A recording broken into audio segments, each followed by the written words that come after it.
Hey guys, I'm at Morphy's Auction again. You can tell by the shirt. This is John Keane, who does all of the Class 3 weapons, and you've been doing this for how many years? Well, I've been collecting them for nearly 40 years, but I've been consulting and cataloging them since 2008. Okay. So that's how long I've been doing it. And I don't do every one of these. I have a couple of proteges that I mentor Oh, good. along to. Now, the viewers all say, how can I become a protege? So they'll contact you about their summer internships.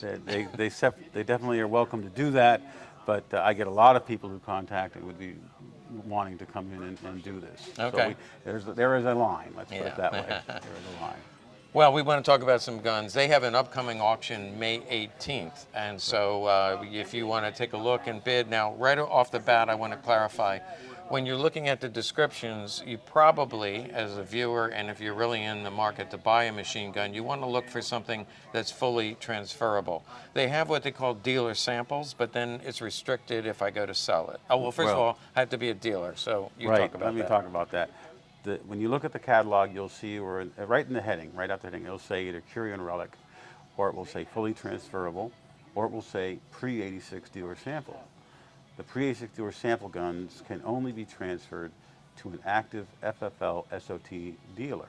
So we are dealers, and so I can buy a dealer sample, but then I have a hard time on the resale because I have to then sell it to a dealer. Of course, I can always send it back to you, and then you can resell it. We can resell it. So to keep it simple, if you're just watching this and getting into this hobby, you might want to just focus on fully transferable. You'll pay a little bit more because they're more desirable. So let's take a look at some of these guns. You know, what stands out to me is always the Thompson submachine guns, and you have quite a few of them. In fact, you have over 100 Class 3 items that will be coming up for auction. Yes, so let's take a look at some Thompsons. Okay, they're lined up. There's actually one here and a couple here, so I'll grab this one. Now, you know a little show about it those, to the don't you? I do. We've owned a couple of them and sold them. This is in very nice condition, and so this is an original Thompson. Yes, it is. It's a Bridgeport era Thompson, which meant that it was it's a 1928 28A1 that has been actually, it's got some kind of interesting, it's got a police department history to it. And they struck out the 28A1. They overstruck the 1 on the other side of the receiver with a C for the cuts compensator. And this has the drum magazine. How many rounds does that hold? 50 rounds. 50 rounds. They made 50s, and you can see we have right up here 100. That's one of the original Colt 100s. And that's pretty rare from what I can remember. That's I think highly sought after.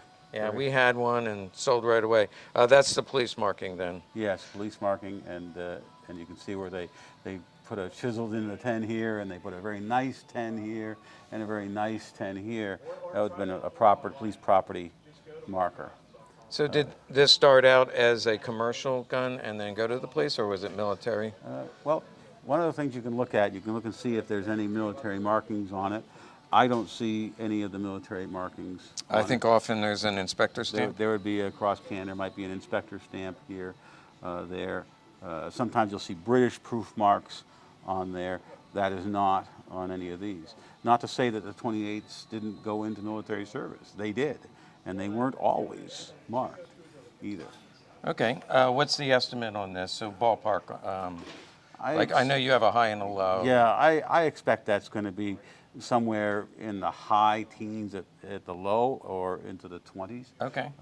It's the Bridgeport guns are really well made with good heat treating, and you can take them to the range and shoot them, and they really are a fine gun. And this one's a very attractive one, despite the police add-on markings on the left side of the receiver. All right, so they almost always come in 45 caliber, but I do see one I think is 22. Let's take a look at that one. Sure, pull that one out. You're going to have to tell me about this because this just seems like a space gun to me. It looks like a duck and quacks like a duck, but it's a smaller caliber duck. It must be fun to shoot. It is a 22, and they market it. It was something they built to market to the civilians, and it's called a 1928 A22. It has a steel barrel, but the receiver is an aluminum. It's I was going to say this. anodized aluminum. Look, one hand. Yeah, I'm not even flexing. It doesn't even tire you out, right? Yeah. And it takes a magazine which goes into an adapter into this, so it shoots 22, and they're a fun gun to shoot. They are. The magazines are highly sought after. This looks brand new. Is it original finish or? I can't say as to whether it is or not, because it would be either anodized aluminum or enamel paint. Right. And, yeah. But when I look at that, I see how clear these markings are. Yeah, it doesn't you're look right. like there's been anything messing up. It looks like it's a high condition gun. Very nice gun. Now, I think I bid on these once before because I thought it would make a nice little like plinker gun, and it went for a remarkable amount of money. So these bring good. These will bring every bit as much as those Okay. those 45s do, because people want to shoot the inexpensive and easy to acquire 22 ammunition, and it's a lark. I mean, you've had a number of Thompsons, and you bid on one. Yeah. Right. Yeah. So you had a reason to do so. I just thought it would just be a fun gun. This is there's like no kick at all. Right. And they're well made. Well made. Well, maybe another time we'll take one out and shoot it, but Sure. not today. Yeah, we don't have the time today to do that. All right, here's the third one, and then we'll move on to some other guns. This is, you mentioned, is a West Hurley gun. Yeah. Tell me the difference. I know these sell a little bit cheaper, but I don't always understand why. Well, what happened was that the very first guns were made by Colt, and then they went and they were made. Auto Ordnance Corporation contracted during World War II with Savage, and they made a whole bunch then. And then later on, they moved to West Hurley, New York, and they used up what remaining parts that they had. And as they used up parts, they started to make new parts to fill in the gaps.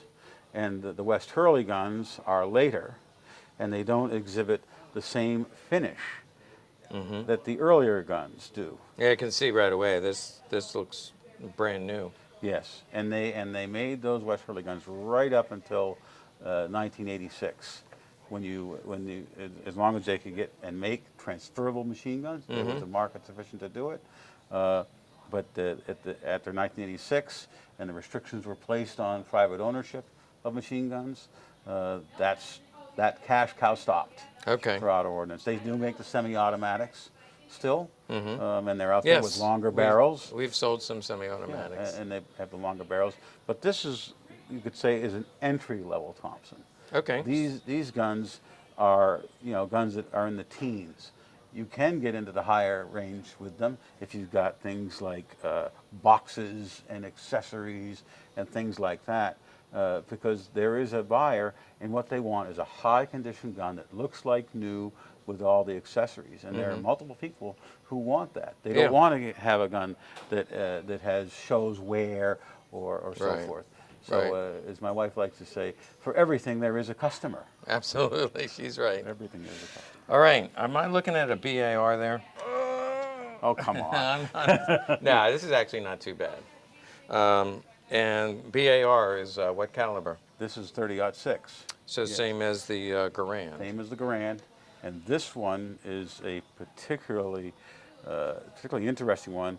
This one, if you look at the top, you can read there what it is. Maybe you can get it on the film as well. That's a Colt manufacturer. Oh, yes. So automatic rifle. Desirable. And it's in its World War I with military marks configuration. So it's a 1918.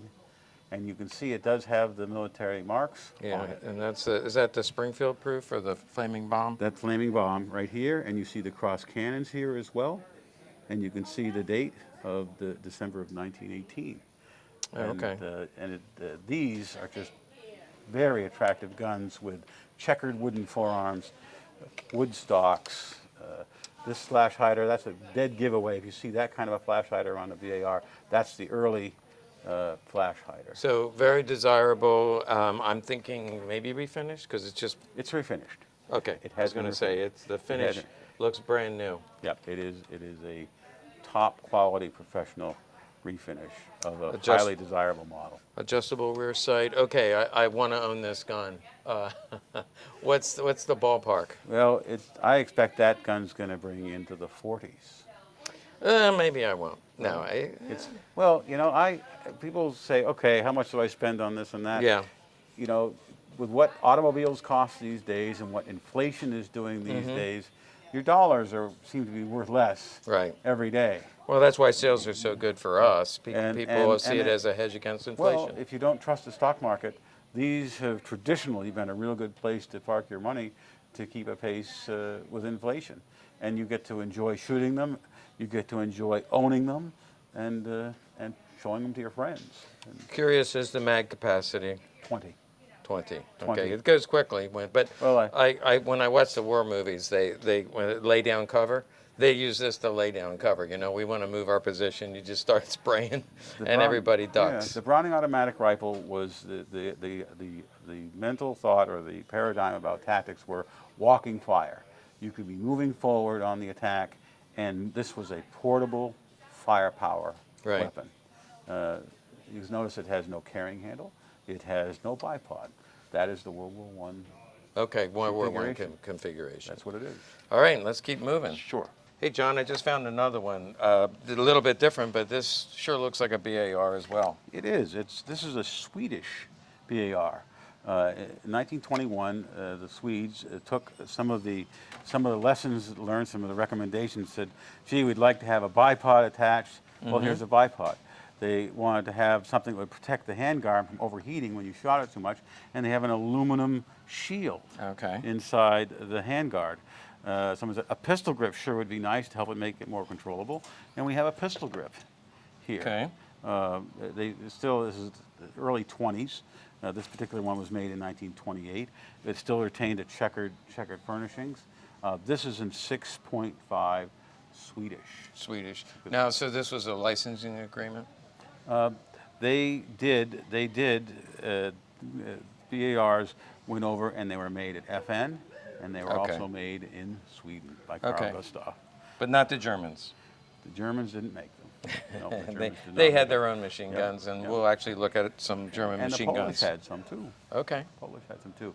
But highest standards of quality of fit and finish. Just a great comfortable gun to shoot. Comfortable other than the weight. How much does this weigh? It's going to weigh 10.5 pounds. 10.5 pounds. Well, maybe I'm just weak. You know, whenever I watch the squad, you know, a squad of men, it's the big burly guy that carries the BAR. Yeah, yeah. So I wouldn't have gotten it.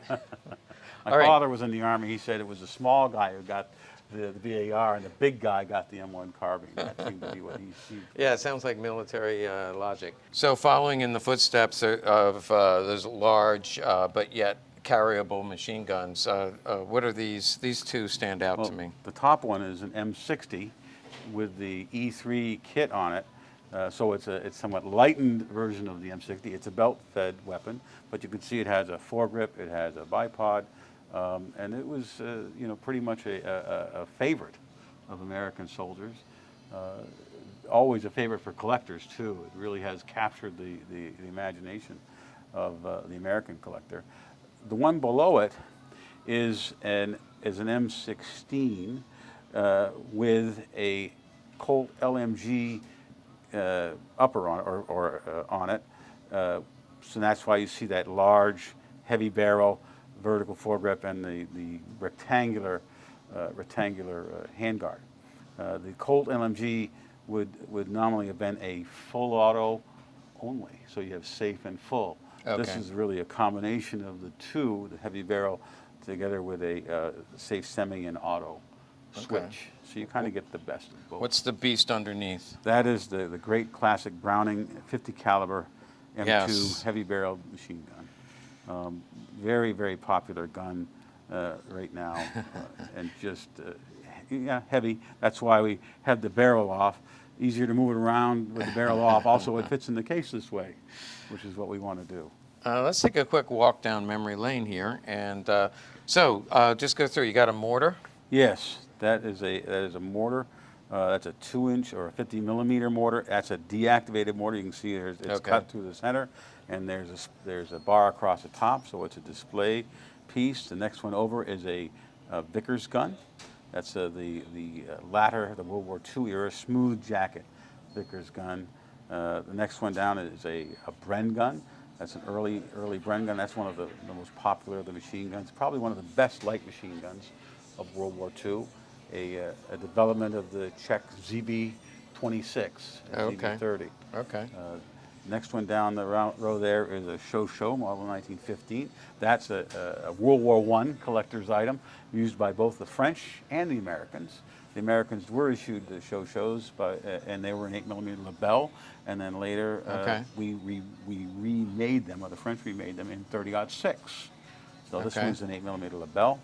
The next one up the line there is a Beretta 38A. Oh, you know what? I shot one of those. Those were really smooth. They are. Anybody who's shot one wants one. That's what I said. I want one of these. No, they do. Well, it's 9mm, so it's something you can get.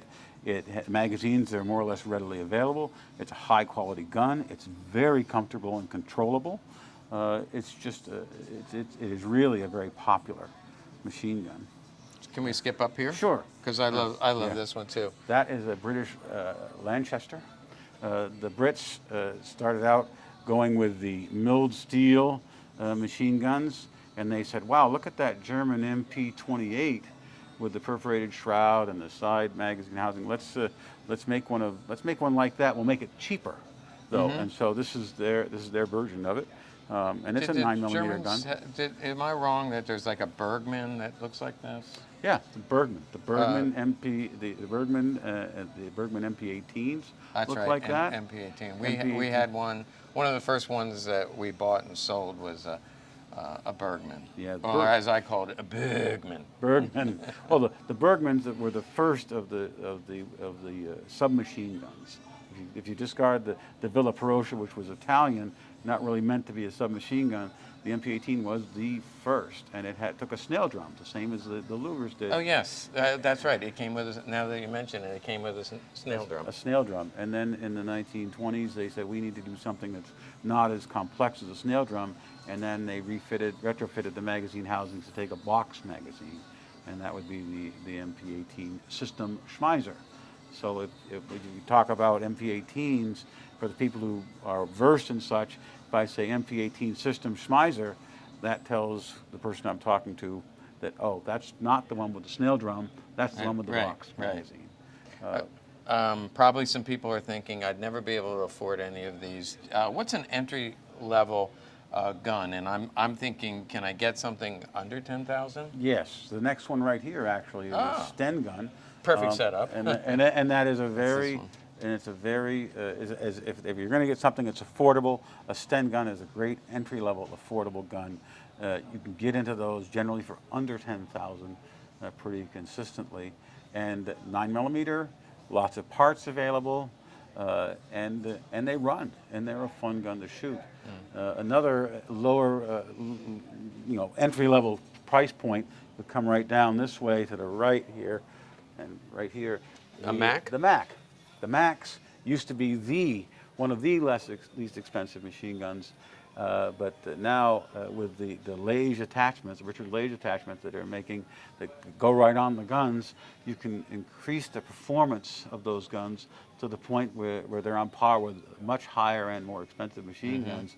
But you can still get into the Macs, generally right at that 10,000, a little less perhaps if you get lucky. Yes, if the bidders all stay away or proxy bid shuts down, that's your worst nightmare, but it's a buyer's dream. Yeah, proxy bid goes down. Yeah, well, but if proxy goes down, it's not that big a deal in a way, because we have Morphy's Live, and if you bid on Morphy's Live, you don't have to pay proxy bid their percentage. Good advertisement, and he's absolutely right, because I started out using proxy bid, and I realized I can just go on to your website and bid and save a couple percent. Why pay more? Right. Why pay more?